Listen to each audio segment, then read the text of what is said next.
Camp కార్యాలయం ప్రారంభోత్సవం పనులను పరిశీలించిన ఎమ్మెల్యే యార్లగడ్డ వెంకట్రావు. గన్నవరంలో నియోజకవర్గ స్థాయి టీడీపీ క్యాంపు కార్యాలయంను ఈ నెల 19వ తేదీ రాత్రి ముహూర్త సమయం 10:30 ప్రారంభిస్తున్నట్లు గన్నవరం ఎమ్మెల్యే యార్లగడ్డ వెంకట్రావు తెలిపారు.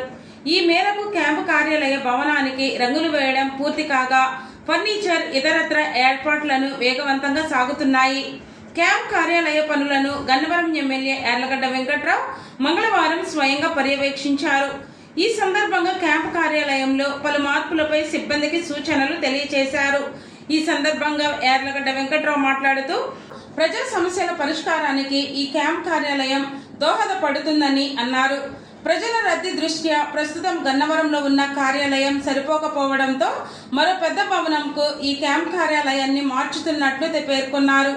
ఈ భవనంలో ఏర్పాట్లు త్వరితగతిన పూర్తి చేసి ప్రజలకు అందుబాటులోనికి తీసుకువస్తామని స్పష్టం చేశారు.